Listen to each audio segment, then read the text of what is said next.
Let's go to the Lord in prayer. Heavenly Father, we're thankful again that you have allowed us the opportunity to open your word and to feast on what you have for us. I pray tonight, Lord, you will anoint the word as it goes out. Anoint my lips to speak those things that you would have, and anoint our hearts to receive those pieces that you have for us.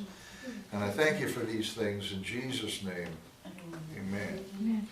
All right. We're continuing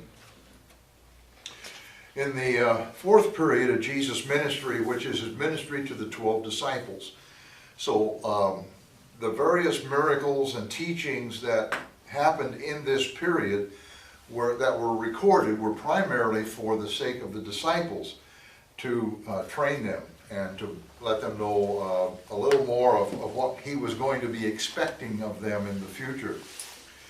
So we want to pick up tonight with the going east and south into Decapolis, which was the third retirement. That is the third time that he's retiring. So he's going to be down here in this area. Decapolis was right down in this area. So he's moving today, in tonight's study, right down into this area here.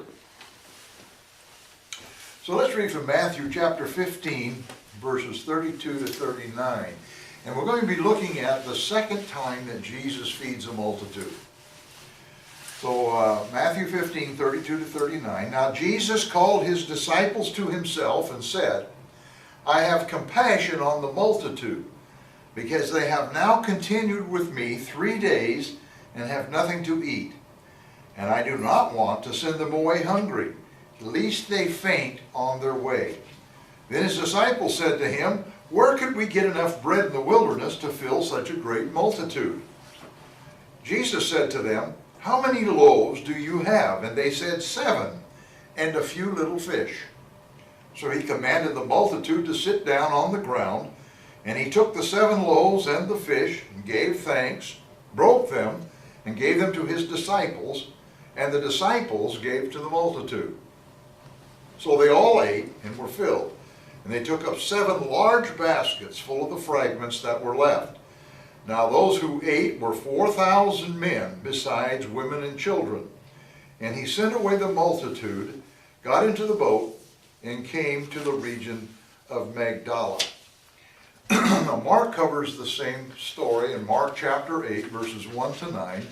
In those days the multitude being very great and having nothing to eat, Jesus called his disciples to him and said to them, I have compassion on the multitude, because they have now continued with me 3 days and have nothing to eat. And if I send them away hungry to their own houses, they will faint on the way, for some of them have come from afar. Then his disciples answered him, how can one satisfy these people with bread here in the wilderness? He asked them, how many loaves do you have? And they said, 7. So he commanded the multitude to sit on the ground, and he took the 7 loaves and gave thanks, broke them and gave them to his disciples to set before them. And they set them before the multitude. They also had a few small fish, and having blessed them, he said to set them also before them. So they ate and were filled, and they took up 7 large baskets of leftover fragments. Now those who had eaten were about 4,000, and he sent them away. Immediately he got into the boat with his disciples and came to the region of Dalmanutha. Now, sounds familiar from the feeding of the 5,000, doesn't it? However, there are some very significant differences here. You remember in the feeding of the 5,000, Jesus was teaching when his disciples interrupted his teaching and said, these people are hungry, send them away that they can find something to eat. And you remember what Jesus said to them. He said, you feed the 5,000. You feed them. And they went through the crowd evidently and found the little boy with the loaves and the fishes. And, we studied that. But notice this one tonight. It says that Jesus called his disciples. It was different. It wasn't the disciples saying, hey, these people are hungry. In the case of the disciples, they had been there 1 day. They'd been there all day, and they came to Jesus and said they're hungry. Notice this tonight. They had been there for 3 days. following Jesus, and they'd had nothing to eat. The disciples learned a very great lesson in the feeding of the 5,000, and that is, don't interrupt Jesus when he's doing something. Because if you interrupt him, what he's going to do is turn around and say, you take care of it. And there's a lesson in that for us today. How many times do we get anxious in church? You know, oh wow, things aren't going the way we think they should, so I'm going to jump right in the middle of this, and we're just going to make it go. Well, that may not be what Jesus wants to do.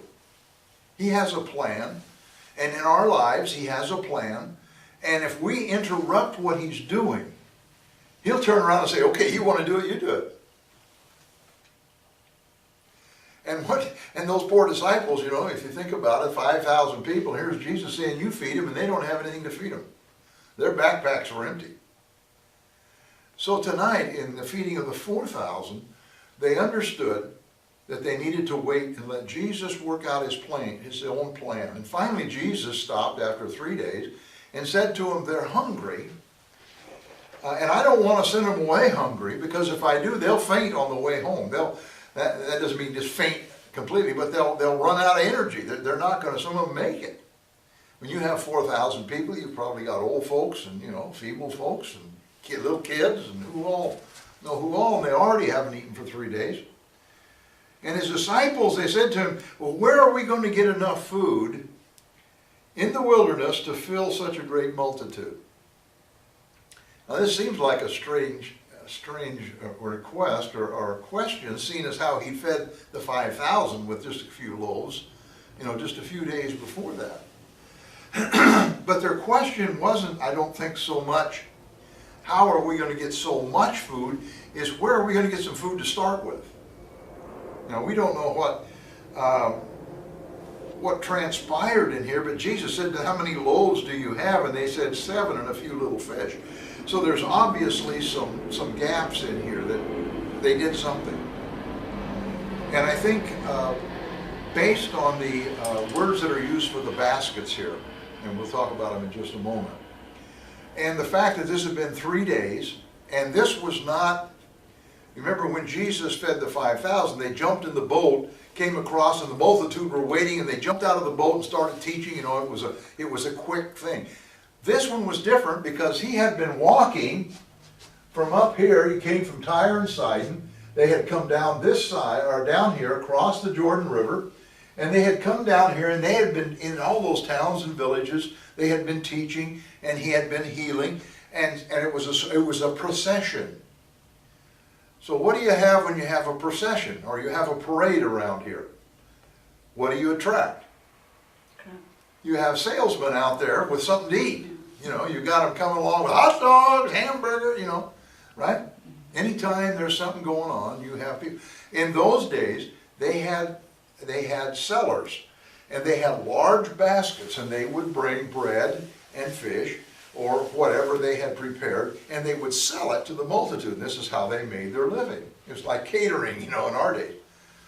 And so it's very likely that in this situation there was somebody there that had some food left. Now when Jesus said that they didn't eat anything, it doesn't necessarily mean that all of them, none of them ate, but it means that not everybody ate. They didn't take time out for dinners and stuff. And if somebody was selling something, you know, how many people were selling? Probably not enough to feed 4,000, but they may have fed a couple of hundred with their baskets of stuff. And so probably what happened here was what the disciples were saying is, where can we get enough bread in the wilderness? And, you know, there's not that many sellers out here, but we did manage to find 7 loaves and some fish. You don't even know how many fish there was. Just some fish, some little fish. But that was enough for Jesus. Now Jesus didn't tell the disciples to feed them this time. He just took the loaves, blessed them, gave it to his disciples, and said, distribute it. And they distributed. And 4,000 men, plus women and children, they all ate. And when they were finished, they took up 7 large baskets full of fragments. The baskets, the word basket here, is interesting in the feeding of the 5,000, the basket was just a nondescript basket. And I mentioned it may have been the backpack thing that they wore, and that would fit that kind of a basket. It meant a small type basket, something you would take as an individual. The word for basket here means a big basket, something a seller would have, something that had a lot of food in it so he could sell food. So that was the difference in the two baskets.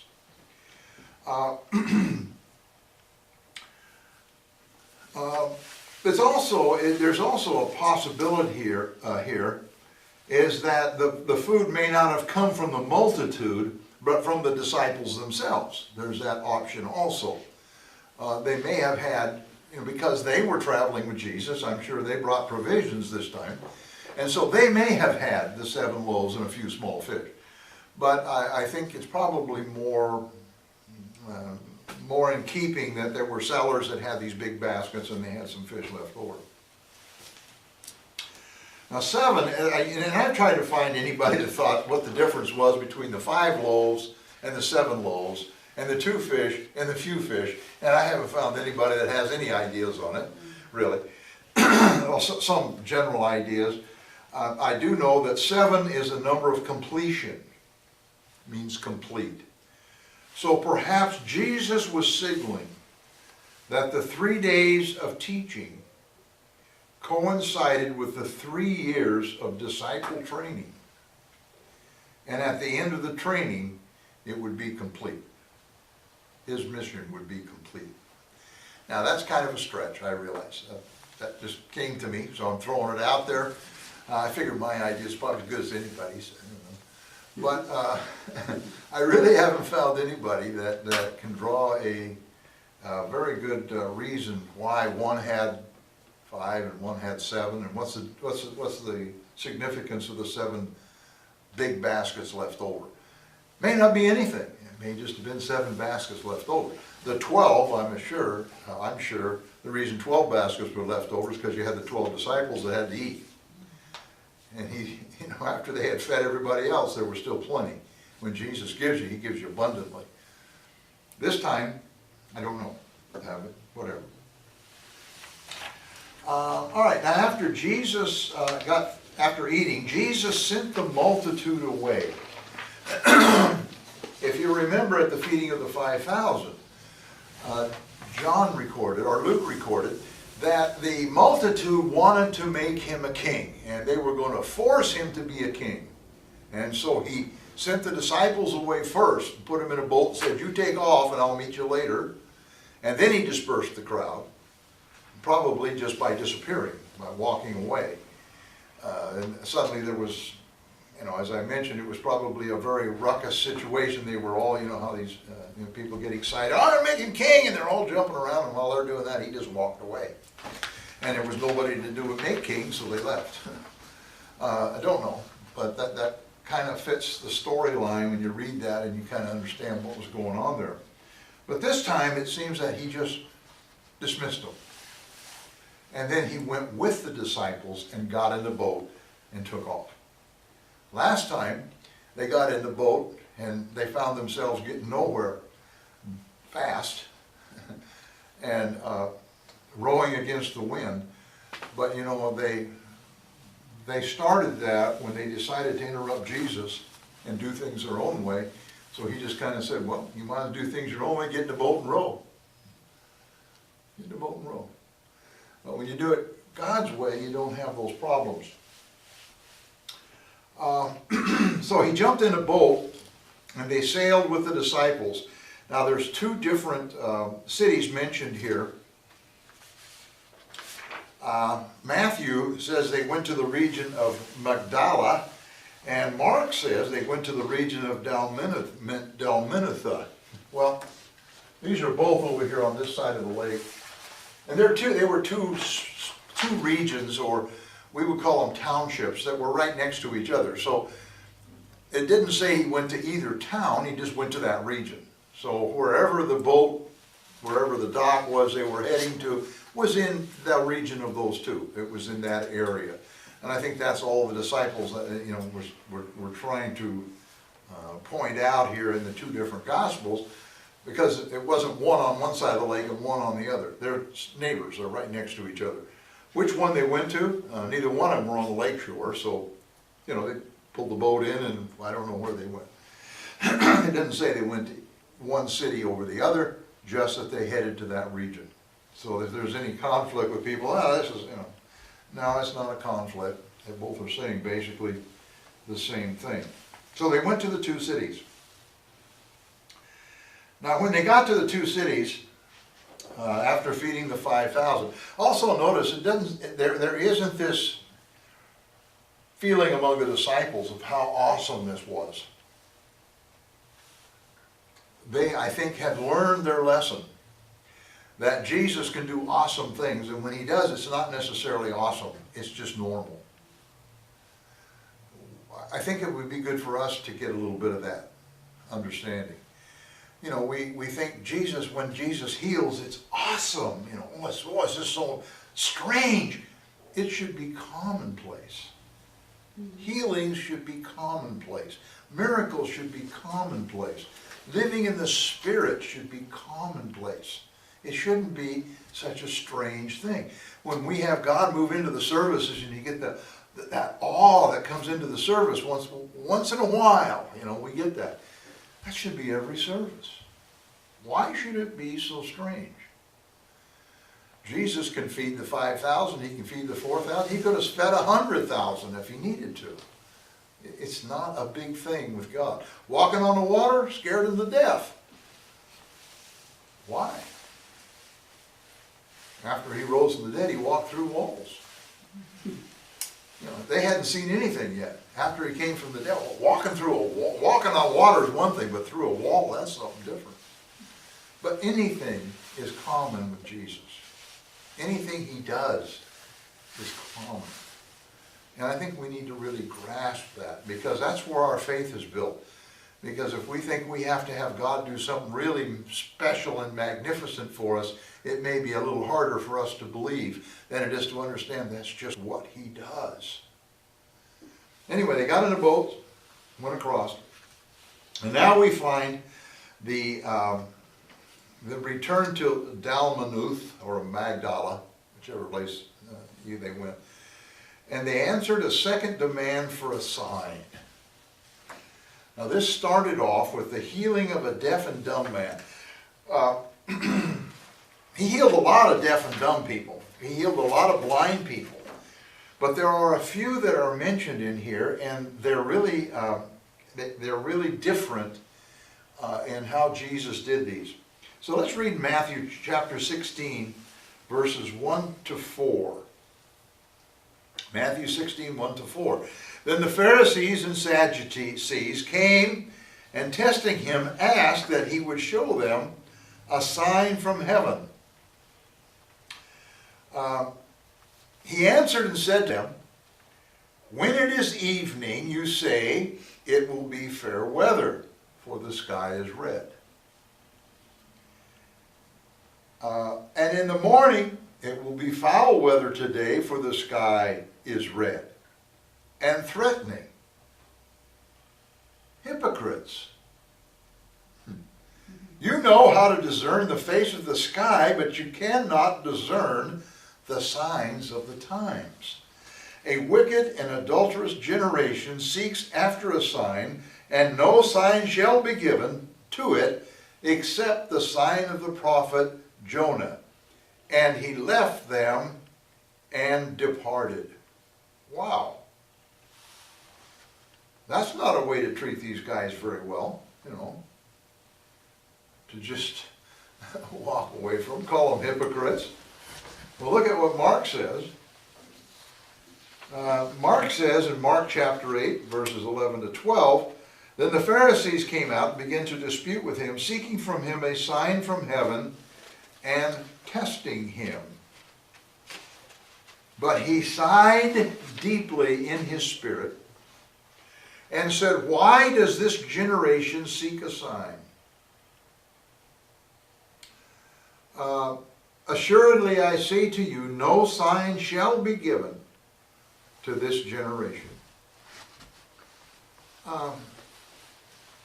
This was probably the same bunch of Sadducees and Pharisees that came from Jerusalem that were asking for a sign before.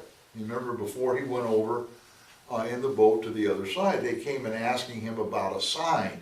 And he told them then there's not going to be any sign except the sign of Jonah. As Jonah was in the whale, or was in the fish, for 3 days and 3 nights, so shall man be in the bowels of the earth for 3 days and 3 nights. He already had told them that. Now they come along and they're still wanting to see a sign. And of course we understand the sign they were looking for was not the miracles, and it wasn't everything he was doing. It was a special sign that would show them he was the Messiah. And I think it's interesting here, notice in the Matthew account, or both accounts, he says he would show them a sign from heaven. A sign from heaven. What were some signs from heaven? Well, if you think of the Old Testament, you think about Samuel. Well, Samuel in 1 Samuel 12, 16 to 18, he called thunder and rain down out of heaven, and the whole nation was amazed. I mean, it just stunned them. He said there's going to be thunder and rain, and boom, the thunder rolled and the rain fell. That was a sign from heaven. Isaiah caused the shadow to go backwards on the sundial of Ahaz in Isaiah 38 and 8. They needed a sign. He says, all right, go out and watch the sundial. Sun's going to go backwards. You ever wonder how they made up that 10 degrees on the sundial? Went backwards. How did that get made up? Well, actually, it wasn't being made up. It was catching back up because Moses, remember when the battle was raging, they held the hands of Moses, and the sun stayed up until they had won the battle. The sun didn't go down. The sun stopped. Everything stopped until the battle was over. Well, that threw it off 10 degrees, which they figured was about 10 degrees. He had to make that correction, get the 10 degrees back. So Isaiah got the 10 degrees back. And that was kind of what that was. An interesting side point. Moses, he sent manna down from heaven in Exodus 16 and 4. So this was the kind of a sign they were looking for. They wanted something spectacular, you know, that was going to just shake the world. And well, they got their sign.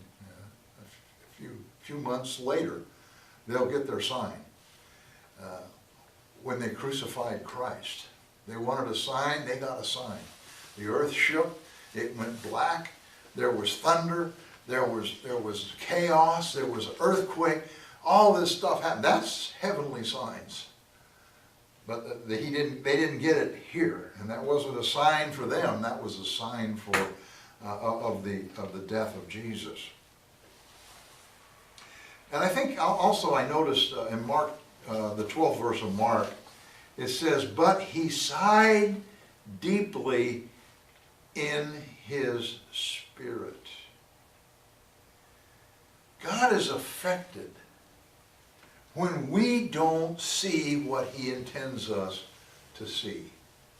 These were the scholars, these were the guys that supposedly knew the law better than anybody. They should have been able to look at the Old Testament, the prophets and the writings of Moses and all of those things, and been able to say the Messiah is going to look like this and do this. Because it's all there. Isaiah, how much did he talk about the coming of the Messiah? You know, unto us a son is given, unto us a child is born. A child is born. That's a normal child. A baby is going to be born, and he's going to be, and all of the stuff that was going to happen to him. And Isaiah lays it all out. He took our sins. He took, you know, he was beaten. He was broken. He was, all of those things. Right over their heads. Because it didn't fit the outward law that they were living by. It wasn't a matter of what they felt, or it wasn't a matter of what they thought. They had to see an exterior sign in order for them to believe, because their religion was based 100% on exterior things. Was the lamb perfect? They went and looked for blemishes. You know, the turtle doves had to be just so. And they had to be placed just so on the altar. And everything had to be so. And the table of showbread had to have that bread changed on a regular basis. And they had to dispose of it correctly. And everything was ritual and everything was laid out so. They didn't realize that all of that should have been applied to their heart. God was not interested in the outward display. What he wanted them to do was to apply that to their heart. So their heart was just so. So their heart wasn't full of sin. So their heart was trimmed the way it should be. So they were being filled up and getting rid of the old stuff on a regular basis in their heart. But they couldn't get that. So they came looking for a sign, but it affected Jesus. And he was just deeply hurt in his spirit. And he asked, and you can almost see him asking out of exasperation, why does this generation seek a sign? In other words, why do they have to have something exterior?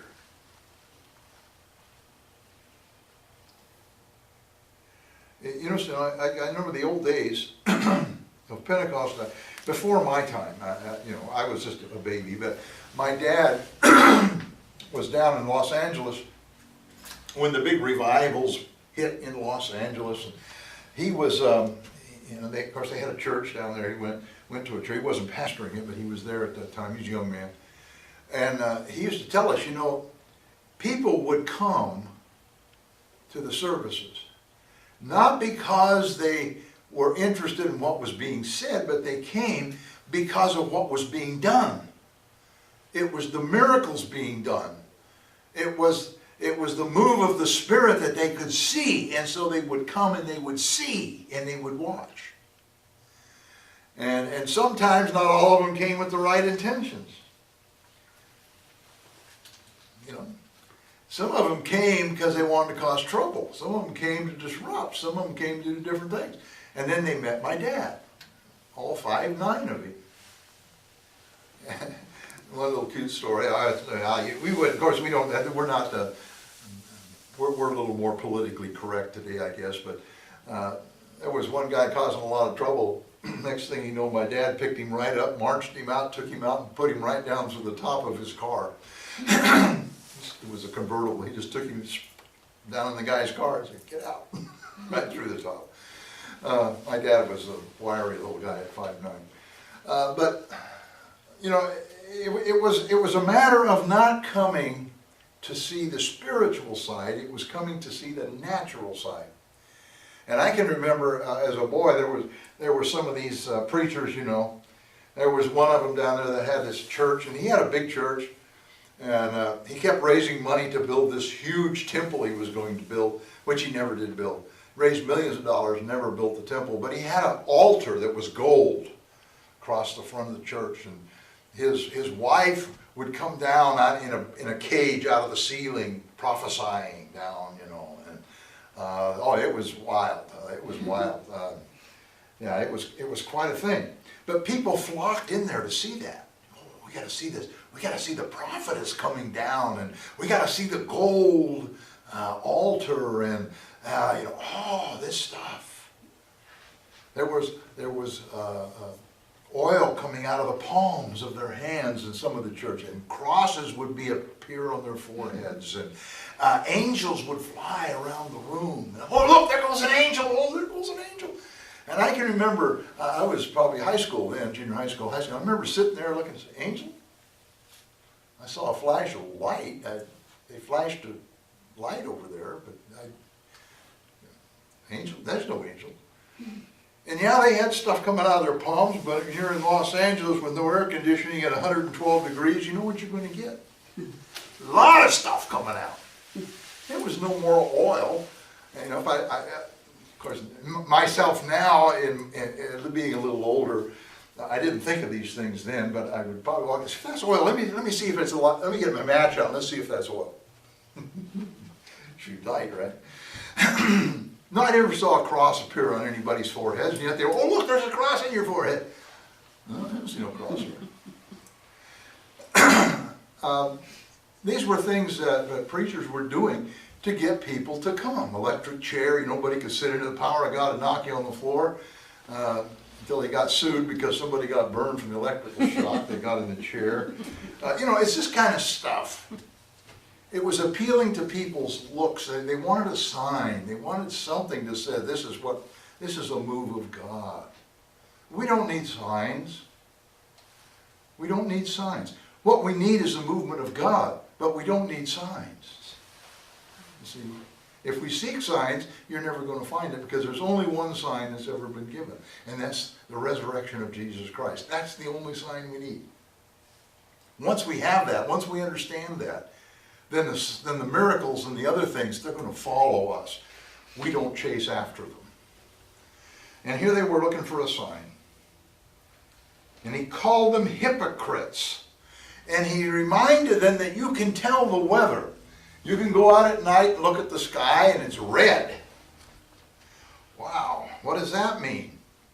Well, it's red at night. It means it's going to be fair. But if it's red in the morning, it means you're going to have a storm. Huh? Red at night is fair, red in the morning is a storm. You're hypocrites. And that's what you call it. You're just hypocrites. You can figure that thing out, but you can't figure out the things of God. All right, so then he took off. I'm looking for my healing of the blind man, but I don't know what I did with him. I know he's in here someplace, or the deaf man. Anyway, we'll get to him. So after this, this confrontation, Jesus took off on his fourth retirement. And so he took off from Bethsaida, Julius, to the regions of Caesarea Philippi and Mount Hermon. All right, so he was down here. This is down in this area here. So he took off and went up here by Lake Hule, up in this area, someplace right in here. Was the area of Caesarea Philippi. All right, so Matthew 16, 5 to 12. Now when his disciples had come to the other side, so he's left here, and they probably took a boat up into this region on their way to heading up to Caesarea. They had forgotten to take bread. Then Jesus said to them, take heed and beware of the leaven of the Pharisees, my Lord, and Sadducees. And they reasoned among themselves, saying, it is because we have taken no bread. But Jesus, being aware of it, said to them, O you of little faith, why do you reason among yourselves because you have brought no bread? Do you not yet understand or remember the 5 loaves of the 5,000 and how many baskets you took up? Nor the 7 loaves of the 4,000 and how many large baskets you took up? How is it you do not understand that I did not speak to you concerning bread, but to beware of the leaven of the Pharisees and Sadducees? Then they understood that he did not tell them to beware of the leaven of bread, but of the doctrine of the Pharisees and Sadducees. Now Mark puts it this way, Mark chapter 8, verses 13 to 21, and he left them, and getting into the boat again, departed to the other side. Now the disciples had forgotten to take bread, and they did not have more than 1 loaf with them in the boat. Then he charged them, saying, take heed, beware of the leaven of the Pharisees and the leaven of Herod. And they reasoned among themselves, saying, it is because we have no bread. But Jesus, being aware of it, said to them, why do you reason because you have no bread? Do you not yet perceive nor understand? Is your heart still hardened? Having eyes, do you not see? And having ears, do you not hear? And do you not remember? When I broke the 5 loaves for the 5,000, how many baskets full of fragments did you take up? They said to him, 12. Also, when I broke the 7 for the 4,000, how many large baskets full of fragments did you take up? And they said, 7. So he said to them, how is it you do not understand? Now, at first read, that looks kind of funny. What was it that they didn't understand? What was it they didn't get? It's kind of strange when you first looked at it. But let's put ourselves in the boat. They're in the boat. They've come over to the eastern side of the lake, and they found that they had forgotten to take bread in their little package, their little backpacks, their little baskets. And so they looked around in the boat and they found 1 loaf of bread. Now, while they were looking for the bread, or had found it right about that time, Jesus said to them, hey, take heed and beware of the leavens of the Pharisees and Sadducees. To us, we'd look at that and say, well, he's talking about leaven, or something. But to the disciples, when you referred to leaven, what you were talking about was leavened bread, because that's all they used the leaven for. I mean, they didn't make, chocolate-covered cakes and all that kind of stuff. I mean, the leaven went into the bread. So they had 2 kinds of bread. They had the leavened bread, which was the normal everyday bread, and then they had the bread that was without leaven, and that's what they ate at ceremonial times, like the Passover. Could not have any leaven in their bread. So when Jesus said, beware of the leaven of the Pharisees and Sadducees, they assumed he was talking about the bread, the real bread of the Pharisees and Sadducees. And maybe they were saying, wait a minute, okay, we didn't bring any bread, and so what Jesus is telling us is don't take any bread from the Pharisees and the Sadducees. That would make sense, wouldn't it? But look at Jesus. They're reasoning among themselves, and Jesus said, don't you understand? Don't you get it? Mark, he even goes in further and says, you have eyes and you're not seeing, and ears and you're not hearing? What does all this have to do with? Not understanding the heart principle Jesus is talking about. Jesus was not going to warn them not to take natural bread from the Pharisees or Sadducees. What he was saying with leaven wasn't the bread, it was the leaven, not the bread. What is leaven? Well, we get it. It comes in a harmless little package.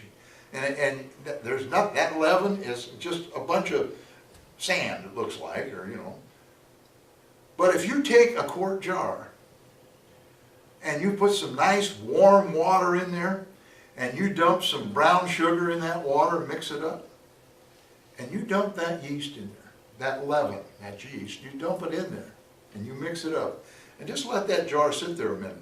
You know what will happen? It'll start foaming, and it'll come out the top of that jar, and you'll have stuff going everywhere out of that thing. I know, because that's what we use in our fish ponds outside to clean up the algae. Those little critters, they just get going in there. That yeast, that leaven, which is really a live little microscopic whatever it is in there, that's what's really in it, and it starts devouring the sugar that's in the brown sugar. It starts devouring it, and as it does that, it multiplies, and it starts multiplying and multiplying, and as it multiplies, it creates the gas that comes up, the carbon dioxide that comes up and bubbles, and well, that's why you put it in bread, because it puffs out the bread. It fits the air holes in the bread and gives you a nice loaf of spongy bread. Well, that's what does it.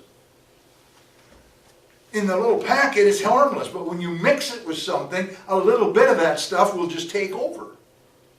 And what Jesus was trying to tell them is, don't follow the doctrines of the Pharisees and the Sadducees. Why? Because a little bit of their doctrine will overtake you.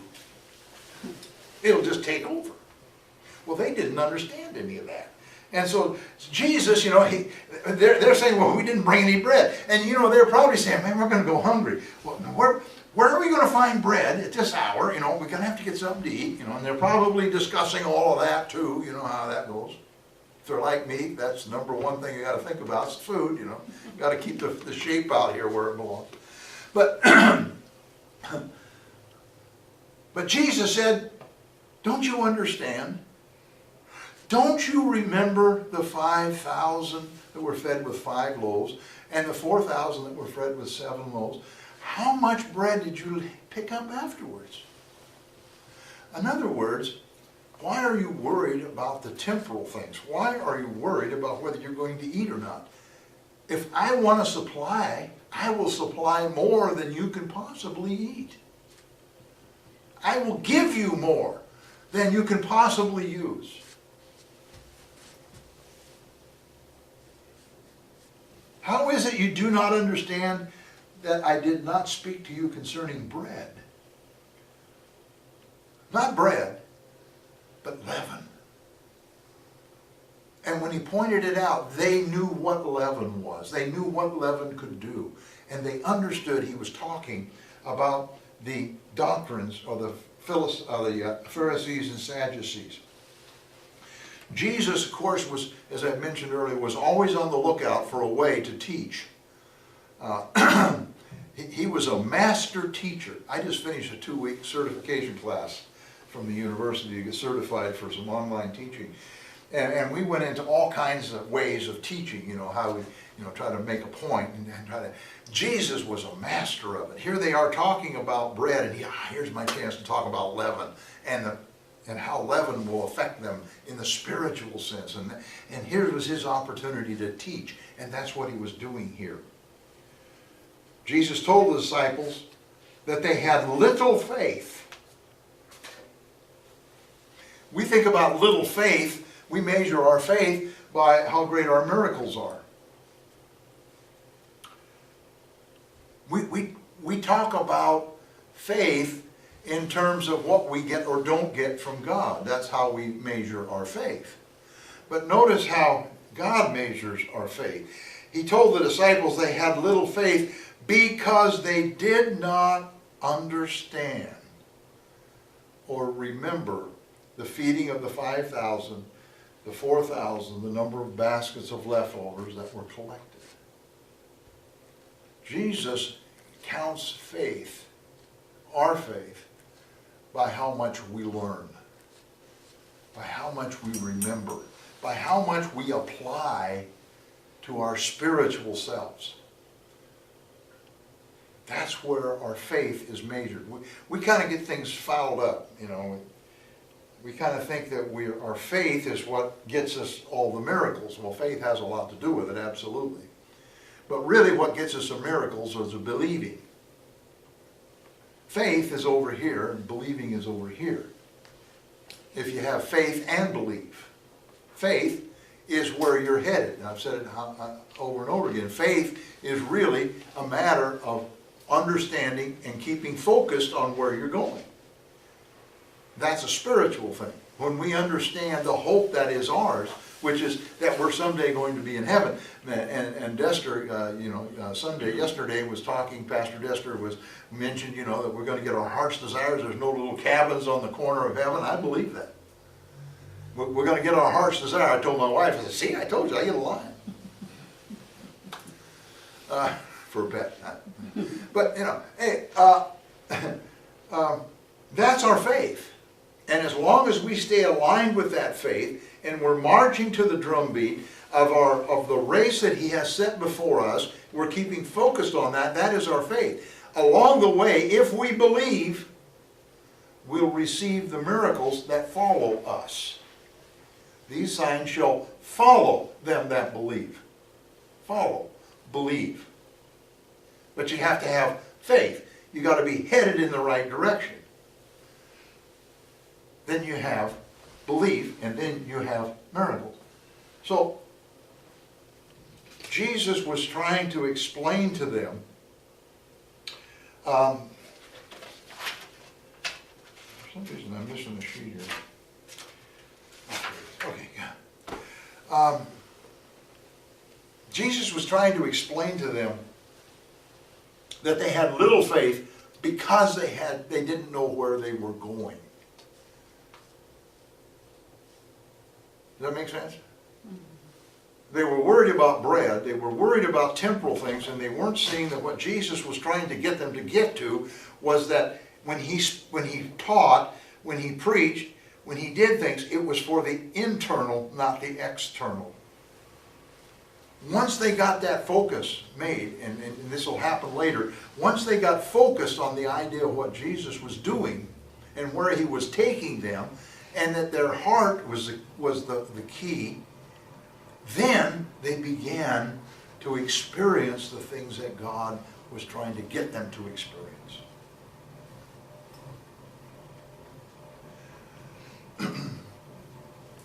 All right. Now there were two doctrines of the Pharisees that were major doctrines, and these were the problems that Jesus was talking about. The first one was that the justification was by works of the law. And those works were according to that imperfect sense of the law that they gave. In other words, the law in itself was perfect. As it was given to Moses, it was perfect. But they had changed the law. They had added to the law, and so what they now had was an imperfect law. You see, only God can give us perfect law. When we start playing with it, when we start adding to it, when we start putting our own ideas, and we start trying to justify ourselves by how we live by that law, it becomes imperfect. And it's the same in the church. We have a very simple law in the church. I mean, it's very simple. It's the gospel of Jesus Christ. The Apostle Paul goes through over and over and over again and talks about the fact that it's the gospel of Jesus Christ. But we want to do something different. You know, we have to have something that is a law unto ourselves. And as soon as we start trying to put our own things on there and understanding these different things, we end up with an imperfect gospel. Pastor Dester and I were talking about this yesterday. You know, it is just so true. When you look at it, the only thing that counts is the gospel of Jesus Christ. What is the gospel? The death, burial, and resurrection of Jesus Christ. Repentance, baptism, living for God. That's all that counts. Now the rest of this stuff are doctrines that go into our different congregations, different churches, different denominations. And I understand the need for doctrines, because if you're in church, this is how you raise people. This is how you train people. But in the eyes of God, I don't think he cares about half the doctrines that we put out there any more than he cared if you washed your hands before you ate, which is the Pharisees' approach. Now, we have to be careful that we understand what is important to God. It is the pure gospel.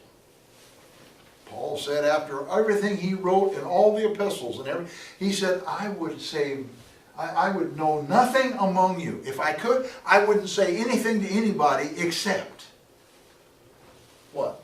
The death, burial, and resurrection of Jesus Christ. The pure gospel. Don't let things get in our way. Don't let things that start adding on that makes the gospel imperfect to us, because it is a perfect gospel. The second thing they believed in was the obligation of the tradition of the elders. Remember, that's what they got after Jesus last week for, because he didn't make the disciples wash their hands. That wasn't sanitary. That was a ritual that they had to go through. They had to pour it just so, and they had to change the water just so, and had to use a certain pitcher and a certain basin to pour it into. It was a ritual they went to before they ate. It had nothing to do with sanitary, of washing your hands so you'd be safe from disease. It had nothing to do with it. And it wasn't even in the law. It was from the oral tradition of the rabbis. Wasn't even part of the law. And yet they held that to be even higher than the law of Moses. These were the Pharisees. So he said, beware of those things. The obligation, the tradition of the elders, whose traditions were also, as we've also heard about, some of them that nature, that they made the law of God of no effect. They actually replaced the law of God with the law of the elders. All right, the doctrine of the Sadducees, according to Acts 23 and 8, that has some of them, doesn't have all of them, were that there was no resurrection, nor angels, nor spirit. Now you'll notice that Mark refers to, doesn't refer to the Sadducees, he refers to Herod. Herod was a Jew. Herod followed, and his court actually followed the teaching of the Sadducees. That's why he could be so ruthless. There's no resurrection anyway. I can just do what I want to do. So that's why we have those two. So Jesus warned them, stay away from these doctrines. Don't let these obligatory ideas get into your worship, get into your following of me. All right, now we come to the healing of the blind man at Bethsaida on the way to Caesarea Philippi. All right, so let's read. This is only found in the book of Mark, chapter 8, verses 22 to 26. Then he came to Bethsaida, and they brought a blind man to him, and begged him to touch him. So he took the blind man by the hand, and led him out of the town. And when he had spit on his eyes, and put his hands on him, he asked him if he saw anything. And he looked up and said, I see men like trees walking. And he's put his hands on his eyes again and made him look up. And he was restored and saw everyone clearly. Then he sent him away to his house, saying, neither go into the town, nor tell anyone in the town. Now, this is kind of an interesting story. There are some strange things here. First place, they came to Bethsaida. Bethsaida was one of the places that he had already said they were full of unbelief in Matthew chapter 11, verse 21. Jesus had spoken against Bethsaida because of their unbelief, because they just rejected him, actually. So he comes into the town, and notice the first thing it says here, that they brought a blind man, and they begged him to touch him. Now, why did they beg him to touch him? As far as I know, outside of Gentiles, this was the only situation that I found where anybody had to beg Jesus to heal somebody. They asked, or they came to him, and there was, of course, the woman, last week that had the demonic son, and she, the dog's under, I'm just a dog under the table, but that was a Gentile, but this was not a Gentile. And they had to beg him. You see, it was the disbelief in the town. It was the town itself. Jesus, he said in Nazareth, he said he left Nazareth, he couldn't do any miracles there. Couldn't do it. Because a prophet has no honor in his own town. There wasn't any belief. It was full of unbelief. And that's what he found here. So they begged him. And so what did he do? He took the blind man by the hand and led him out of the town. Now, I've heard commentaries say, well, they wanted to go out alone so they wouldn't see the strange thing he was going to do. Well, that doesn't really hold water, because you're going to find out when he was healed, what did he see? Men. Yeah. So there was somebody there. So he let him out of town. I think it was because of the unbelief. It was dominant in that town. And so he took him out, and he spit on his eyes. Now, you think about spitting on somebody's eyes. Well, last week he spit on his tongue, so I guess eyes is probably better. But you remember we're talking about the deaf man that was deaf and dumb. Jesus put his fingers in his ears. In other words, this is what I'm going to do. I'm going to unstop your ears. Spit on his tongue. I'm going to lubricate the tongue. Well, now he takes the blind man out and spits on his eyes. Well, I think we can gather some things from this story. Number one, evidently the blind man had been able to see at some point. Because Jesus said, do you see anything? And he says, I see men as trees. Now, how would he know they were men? How would he know they were trees? If you hadn't seen trees, how would you know? If you hadn't seen men, well, how would you know? So he evidently had sight at one time. And I read one commentary, and it was some of these commentaries, you know, they just kind of go out there. And this one was kind of interesting. He was saying, you know, it could have been that he had a crust on his eyes, you know, that they had gotten crusty. And if you lost your vision for some things, I know your eyes, they water, they excrete things, you know, when you've lost your sight or losing your sight. So that may have happened, and his eyes were, you might say, glued shut. And so by spitting on them, Jesus was saying, I'm going to take away the crust. I don't know. I can't question what Jesus did, but he did it. And the thing is, he spit on his eyes, and then he touched his eyes, and the blind man was able to open his eyes, and he was able to see something, but he didn't know what it was. Or he knew what it was, but it wasn't clear. And so he touched him again, and then his sight was completely restored. And this is the first time, or maybe the only time, that healing was not instantaneous. It was in stages. And maybe that's the reason for doing what he did, I don't know. But we do know that not all healing happens instantaneous. Sometimes it happens over time. Sometimes it takes more than once. The blind man could have said, oh, hey, I can see men like trees. I'm all set. Thank you, Jesus, and walked off. And he had never been clearly healed. By letting Jesus go ahead and touch him again. He had to touch him again. You see, we sometimes think God should just heal us immediately, but he doesn't always do that. Sometimes he takes going back and going back and going back until we finally receive total healing. All right. Now he sent him away with an admonition that was interesting.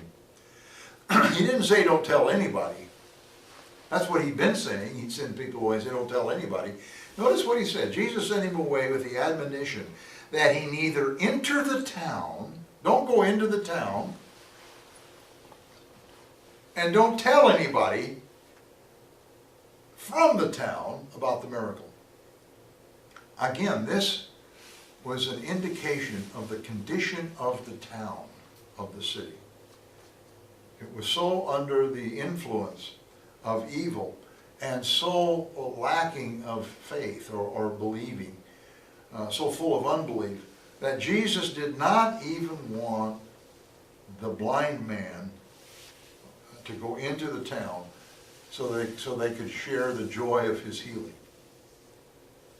He said, don't even tell anybody from that town. I don't even want them to know what's going on out here. If you're going to be willingly full of unbelief, God is not even going to bother to tell you what's going on around them. You can be sitting right in the middle of the biggest revival that's ever hit and not know it because you don't have belief that God can bring it to you. And he won't. All right, now we go to some very important events that happened at Caesarea Philippi. Well, again, this was up here, right up there, just not too far below Dan, on the Jordan River. Matthew 16, verses 13 to 20. When Jesus came into the region of Caesarea Philippi, he asked his disciples, saying, who do men say that I, the Son of Man, am? So they said, some say John the Baptist, some Elijah, the others Jeremiah, or one of the prophets. He said to them, but who do you say that I am? Simon Peter answered and said, you are the Christ, the Son of the living God. Jesus answered, and said to him, Blessed are you, Simon Bar-Jonah, for flesh and blood has not revealed this to you, but my Father who is in heaven. And I also say to you that you are Peter, and upon this rock I will build my church, and the gates of Hades shall not prevail against it. And I will give you the keys of the kingdom of heaven, and whatever you bind on earth will be bound in heaven, and whatever you loose on earth will be loosed in heaven. Then he commanded his disciples that they should tell no one that he was Jesus the Christ. Mark chapter 8, verses 27 to 30. Now Jesus and his disciples went out to the towns of Caesarea Philippi, and on the road he asked his disciples, saying to them, Who do men say that I am?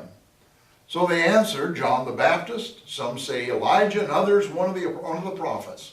He said to them, But who do you say that I am? Peter answered and said to him, You are the Christ. Then he strictly warned them that they should tell no one about him. Luke chapter 9, verses 18 to 21. And it happened as he was alone praying, that his disciples joined him. And he asked them, saying, Who do the crowds say that I am? So they answered and said, John the Baptist, but some say Elijah, and others say one of the old prophets has risen again. But he said to them, But who do you say that I am? Peter answered and said, The Christ of God. And he strictly warned and commanded them to tell this to no one. All right.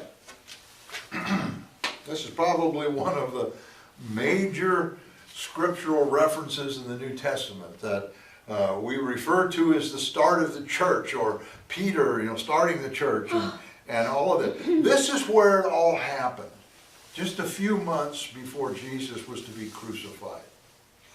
Now, somewhere along one of the roads of Caesarea Philippi, Jesus evidently stopped to pray. And it says he was alone praying. Now, where were his disciples? Well, I don't know. But in reading the story and going through the Gospels, it seemed that like the disciples would go into towns and would get provisions, food, whatever from the towns. Judas was the keeper of the purse. And then they would come out and join Jesus. And knowing what happens when Jesus came into town, when he hit town, there was nothing you could do, but there were the multitudes. And he brought his 12 ushers with him. And their job was to kind of, you can kind of see that they were there to try to control the crowds and help Jesus, with the sick or whatever, get people up to Jesus and out. And the logistics had to be pretty well handled every time he went into a town. So I'm sure there were times he didn't go into town. He stayed out on the road and they went into town. And this could very well have been one of those times. So when he's out on the road by himself, he's praying. And his disciples come out there with him. Now, I don't know whether it was a rest stop. I don't know what they had. Maybe they had a little oasis out by the road, with the well. I don't know. But he was there praying, and they came out and they joined him. And it was, he just, maybe he had just finished praying and they joined him, and he just kind of paused a minute and he says, Guys, he said, who do the multitudes say that I am? Now this was a strange question when you think about it, because Jesus already knew what they were saying about him. Because we know from how many times did the Bible say he understood their hearts. He knew what they were saying. Even though they didn't say it, he knew. And even with the Pharisees, how many times did he answer them before they even asked? They said it in their heart, and he answered their question. So he already knew what they were saying, but he was setting them up for the important question he was about to ask them. Who do men say that I am? Well, they said, some think he's John the Baptist is raised from the dead. And then this was the idea of Herod, you remember, in Matthew 14, verses 1 and 2. At that time, Herod the Tetrarch heard the report about Jesus and said to his servants, "This is John the Baptist. He is risen from the dead, and therefore these powers are at work in him." And I'm sure or Herod said that with a certain amount of fear. You know, he had John's head cut off. And here's this guy, if that's John the Baptist doing all this stuff, I'm in big trouble. You can almost hear Herod, saying that. Some thought he was Elijah. That was promised in Malachi 4 and 5. "Behold, I will send you Elijah the prophet before the coming of the great and dreadful day of the Lord.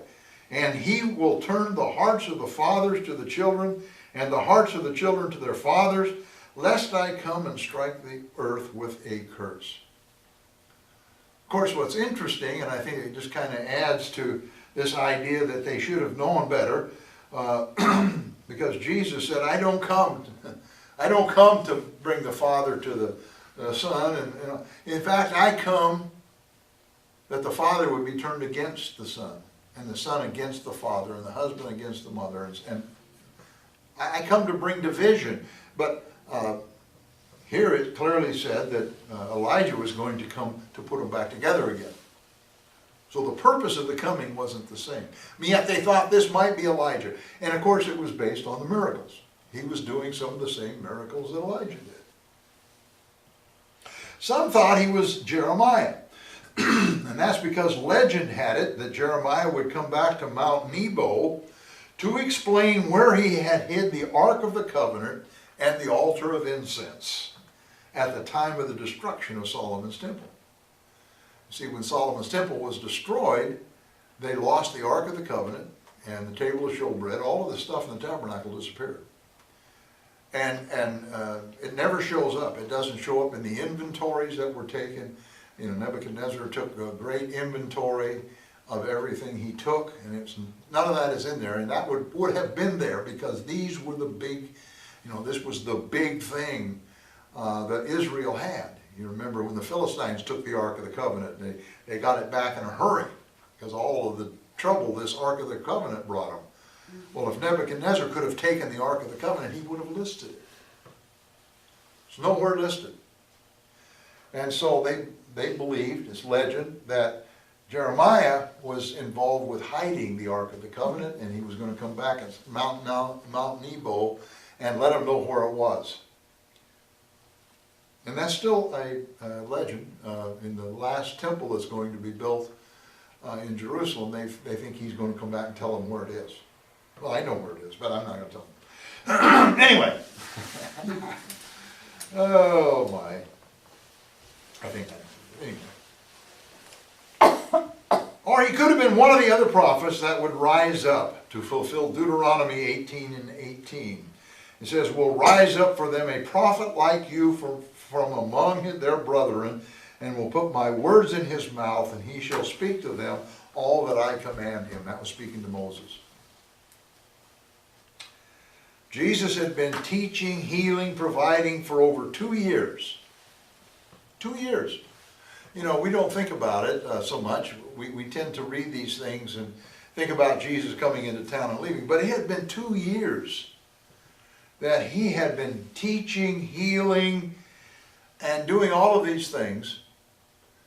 And there doesn't seem to be one person, not one, that recognized him for who he really was.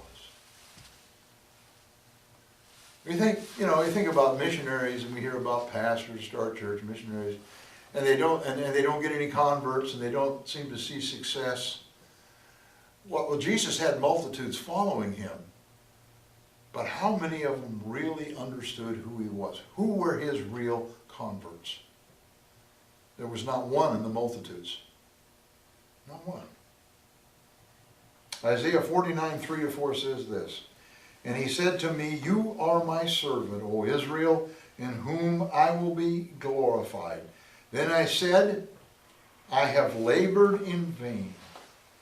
I have spent my strength for nothing and in vain. Yet surely my just reward is with the Lord, and my work with my God." You know, Jesus, that was Isaiah 49, verses 3 and 4. You know, Jesus must have had a very heavy heart at this time. If he could have been discouraged, this was a time maybe he was discouraged. Who do men say that I am? I've been here 2 years. I've been doing all this. Over 2 years. I've been telling them who I am. I've been showing them the miracles.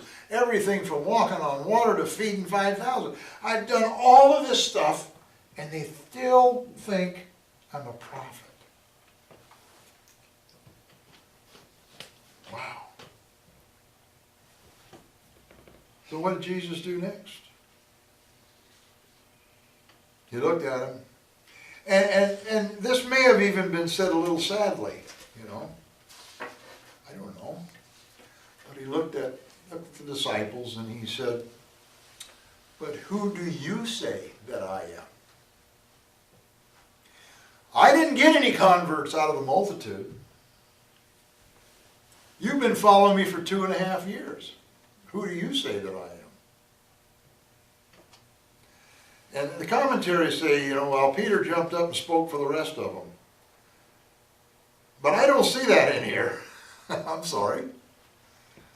What does it say? It says, Simon Peter answered and said. It doesn't say Simon Peter spoke for the 12 and said. It was just Simon Peter. You are the Christ, the Son of the living God. That answer carried so much weight with Jesus. You know, he is so elated when one person gets saved. It says heaven rejoices at every soul that gets saved. He's he's discouraged. You can see Jesus just sighing over the Pharisees not understanding. His heart heavy. They don't understand who he is. They're not getting it. Their eyes are blind. Their ears are stopped up. They have hard hearts. They're just not getting it. And here comes one person who got it. Just one. Wow. I can see Jesus' eyes light up, I got one. I got one. Of course, he knew it anyway, but, I got one. I wonder what he does for us when we understand, when we study, when we get into the point where he can shed light on us and we get something from him. Wow. It must make him feel so good that we got it. We got it. Notice what he said. He said, you are the Christ, the Son of the living God. This is Matthew's account, who was the Jew, who was the Orthodox. What is he saying here? You are the Christ. You are the anointed one, not an anointed one. High priest was anointed. They poured anointing oil on him. But you are the anointed one. That meant to the Jew, you are the Messiah. But not the Messiah that the Pharisees thought was coming, who was a prophet. He said, you are the Christ, the Son of the living God. You are the Messiah, the divine Son of God. That was something nobody else got. Now, they got it later. But at this point, Peter seems to be the only one that got it. After strolling on the sea, Peter understood the divinity of Jesus, since the term Son of the living God was a phrase associated with divinity. The term living was given to the true God to distinguish him from idols that are dead or lifeless, blocks of stone. You're not just the Messiah, the Son of a God. You are the Son of the God, the living God.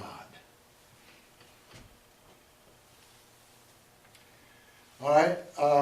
The others, you notice Mark, who is the outsider, he doesn't really get the Jewish law thing as much as the others. He was the outsider. He just says, "But who do you say that I am?" Peter answers him, "You are the Christ." That's all Mark got out of it. You're the anointed one. And Luke, of course, he was the historian, and what he says is, Peter answered and said, "The Christ of God," or the anointed of God. Well, they were both right. He's the Christ, the anointed one. He's the anointed one of God. But only Peter had it all put together. And Matthew is the only one that records Peter really having it all together. The Christ, the Son, the anointed one, the Son of the living God. Jesus answered and said to him, "Blessed or honored are you, Simon Bar-Jonah, because flesh and blood has not revealed this to you, but my Father who is in heaven." All right.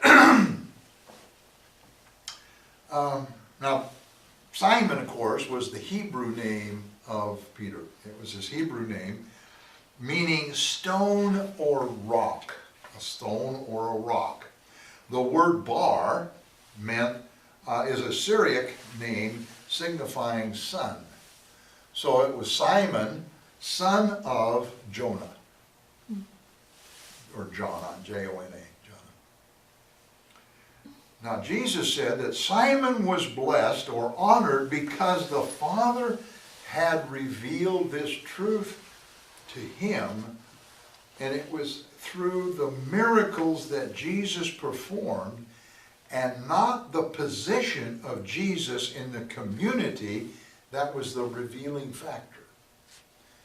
Now, what we mean here is, we first of all, we look at this and say, well, flesh and blood hasn't revealed this to you. In other words, some human didn't walk up and reveal this to you. No, because there's no human that could have revealed it to him, because nobody knew it. So that's kind of a silly statement. If you just look at it from that perspective, it doesn't make sense. But think of it this way. Who were the Jews looking for?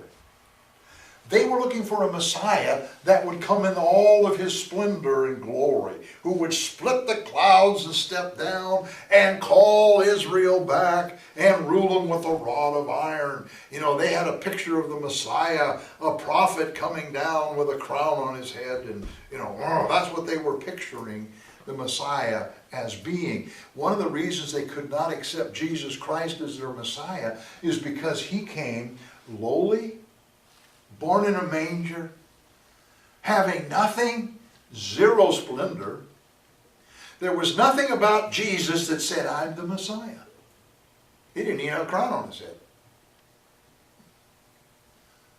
That was flesh and blood. This goes right back to what Jesus was saying earlier about the Pharisees.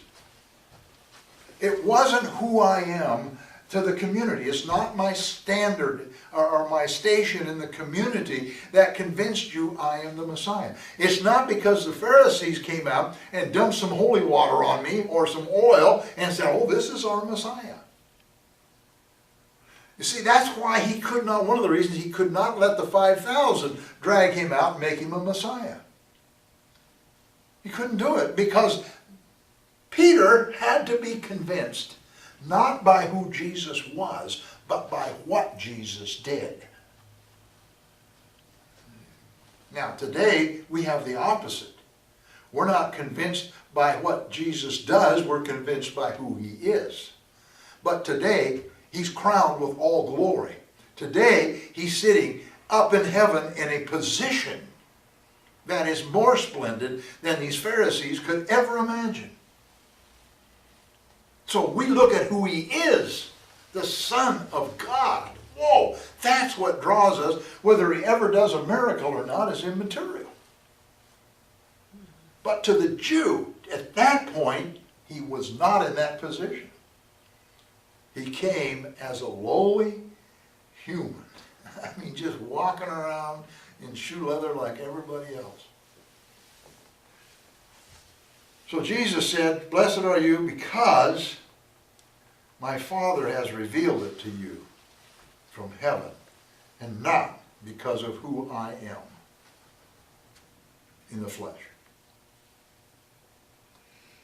Now verse 18 starts an interesting dialogue that's probably one of the most controversial in the Bible. Verse 18, "And I also say to you that you are Peter." Okay, you are a stone or a rock or a stone. "And on this rock I will build my church, and the gates of Hades shall not prevail against it." Now there's all kinds of people that have all kinds of ideas about this. Now, first place, the name of Simon, from the Hebrew word for rock or stone, Jesus changes it to the Greek word for rock. And I've heard people say, the rock and the stone was a little rock and stone, and he's over here a big rock. No, actually that's not true. It had nothing to do with the size of the rock or the stone. The Hebrew word denotes either a rock or a stone, depending on how it was used. By nature, Peter was probably known for the way he vacillated back and forth, sometimes strong, the rock, and sometimes weak, the stone. How often do we see Peter vacillating back and forth? Okay? This was the nature or reputation of Simon. We talk about the name, and I've mentioned it before. The name was immaterial as far as the moniker. It was what it meant because it described the person. Peter was a rock or a stone. One day he's a rock, the next day he's a stone. We see him at the crucifixion. He's a stone. We see him jumping out of the boat, he's a rock. But all of a sudden he runs into the wind and he becomes a stone.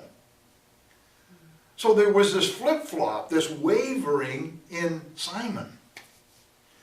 But Jesus said, notice this too, "I also say to you that you are Peter. You are Peter, the rock." There's no stone associated with the Greek word for rock.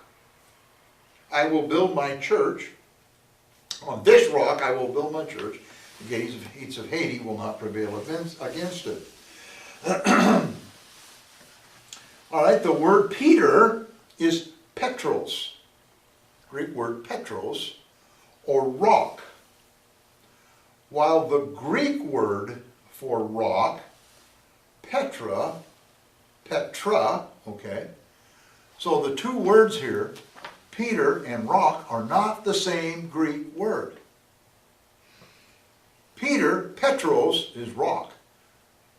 The rock that he's going to build his church on is Petra. Petra is a cliff or ledge or group of rocks. Big difference. Catholic Church says Peter was the first pope. They say the church was built on Peter. And they talk about Peter being the one who built the church. The church was never built on Peter. What was the church built on? A group of Peters. Now we know it's built on Jesus Christ, yes. But that wasn't what Jesus was talking about here. We've completely missed the idea because we didn't look up the words to see what they meant, What he's saying is it's going to take a group. It's not going to be built just on one person. It's not going to be built just on one thing. It's going to be built on a group. And this group, this solid rocks that come together, they form a cliff, they form a ledge, they form a formation of rocks. A ledge being a flat top, situation. And that's what the church is going to be built on. And it's built by more rocks that go on the rocks. In other words, the church isn't built out of stones, it's built out of rocks. That's why Paul said, if you waver, if you're like in a storm and you're just wavering back and forth, he says, you don't deserve to be in the church. Because you waver back and forth. You don't stay, you can't stay solid. The church isn't built on people who waver back and forth. It's built on people who are solid. That makes a whole lot more sense to me than to say it was built on Peter. Because Peter didn't do anything. Peter rejected the Lord after that. I mean, he was still flopping around. He didn't get solid until after the resurrection. And that's when the church was built, right? He wasn't building a church now. He was training the people that were going to build the church. This is training. Peter, you've been flip-flopping between stones and rocks, but you're going to be solid. And upon the solidness, as others become solid, I'm going to build my church. It's going to be made up of solid rock. And the gates of Hades, the gates of hell, they're not even going to be able to stop it. They can't prevail against you. And what is the greatest weapon of Hades? It's death. And yet Jesus said he took the keys to death, hell, and the grave. And when he did that, he took the number one weapon away from Hades.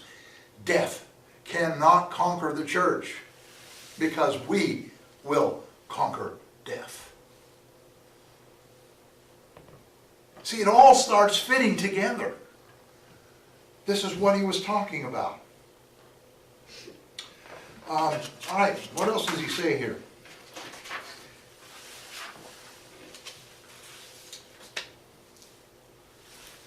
Peter was given the keys to the kingdom and the authority to bind and to loose. He said to Peter, now, Peter, you're going to be the rock. And I'm going to build my church on the rock, which is a group of rocks like you, solid. But then he goes to Peter and says, and I will give you, Peter, the keys of the kingdom of heaven. And whatever you bind on earth is going to be bound in heaven. And whatever you loose on earth, it is going to be loosed in heaven.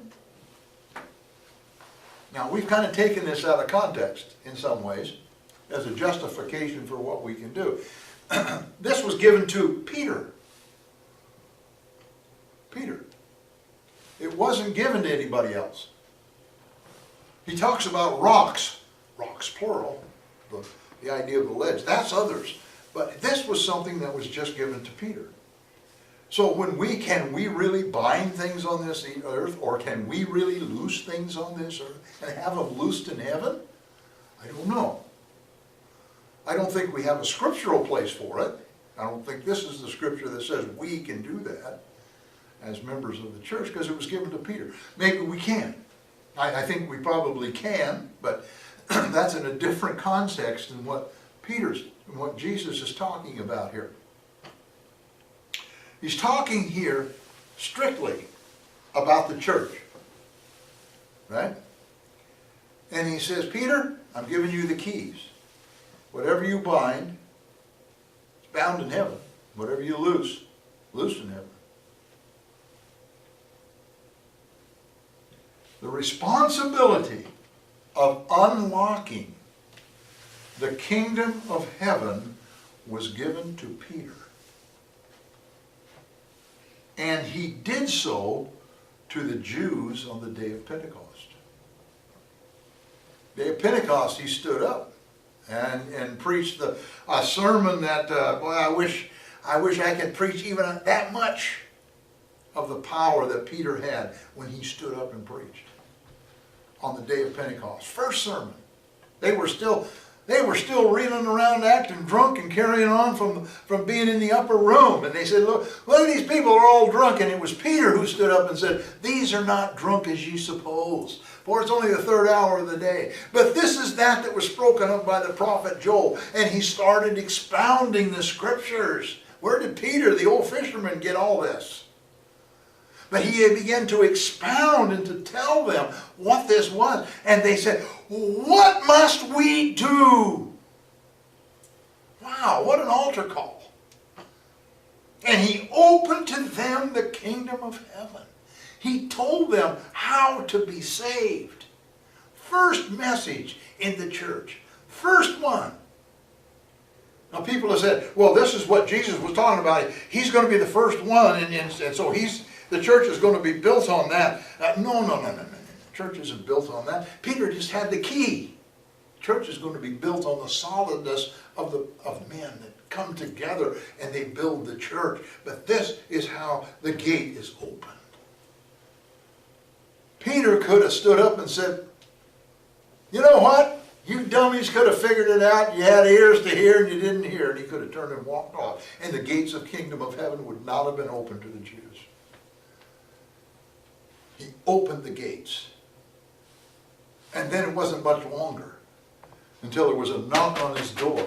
And there was a man by the name of Cornelius that was asking Peter to come to my house and tell me about this kingdom. And Peter didn't want to go. You remember the story. And God had to show him visions and finally get him to go. Peter could have just dug his heels in and said, I'm not going. And if he hadn't have gone, the kingdom would not have been open to the Gentiles. But because Peter went and opened the door and stuck the key in to the Gentiles, the whole world was now able to receive the gospel. If he had not, it would have been bound in heaven. So by Peter being the rock, the solid one, not flip-flopping back and forth, but being the solid Peter, he opened the doors and allowed the kingdom of heaven for people to enter into the kingdom of heaven. Sometimes God gives us tasks that we think are maybe not so great. Preaching? What's so great about preaching? I mean, seriously, you think about it. What's so great about preaching? You get up, you didn't write the book, you didn't research, you didn't do the writing. All you're doing is just reading what somebody has here, and what's so great about that? What's so great about it is it's the what God has determined to use to open up His kingdom to people. I keep thinking of going to the Philippines, going to Latvia, and talking to them, and some of those things were really small churches. I think about going to the Philippines. There, that one church. The first day I was there, I can't remember what church it was. The first church service I went into, it was kind of like a meeting on the patio almost of somebody's home. There wasn't that many people there and stuff. And I thought, wow, okay, I'm here. But I don't know what happened from that sermon. I don't know whose heart was touched. I don't know who was able to enter the kingdom just because I did what God told me to do. I had a great time. I mean, that was wonderful, but it was just a different world. Go to Latvia, and I'm sitting in a house with 7 people. And just expounding the Word of God. I don't know where that went. I don't know. But it's doing what God wants us to do. We can't always be standing in front of a church with 300 or 400 people in it. Got to do some of that. That's great. But it doesn't matter if we do what God wants us to do. Peter went to a house to talk to a man and opened the world. Do what God says. Do what God says. All right, we finish this off tonight with a commandment that Jesus gave to his disciples, and that they were not to tell anyone who he was.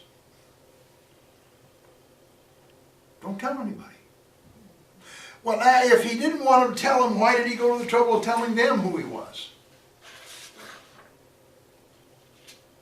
Kind of a strange question, isn't it? You would have thought he would have just said, well, it's not time yet, so I'm not going to tell you yet. I'll wait until down the road. It was important for them to understand who he was at this point, because we're going to see a change in his message. As we progress from here on, we're going to see Jesus begin to talk more about things that would only be if he was in fact divine. He's going to start telling the disciples of what's going to happen. Up until now, he's been talking about what they were doing present tense and what had happened in the past. Now he's going to start tying that together and telling them, this is what's going to happen, preparing them for what is to come. But they first had to have the understanding of who he is.